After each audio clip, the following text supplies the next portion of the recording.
Indonesia merupakan salah satu negara tropis yang memiliki kawasan hutan dengan wilayah yang luas.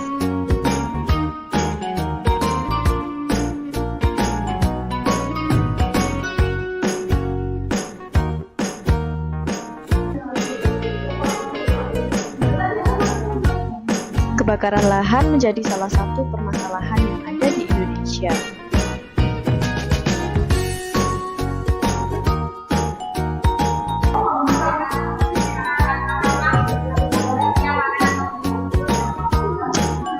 Lalu bagaimana solusi dari permasalahan tersebut?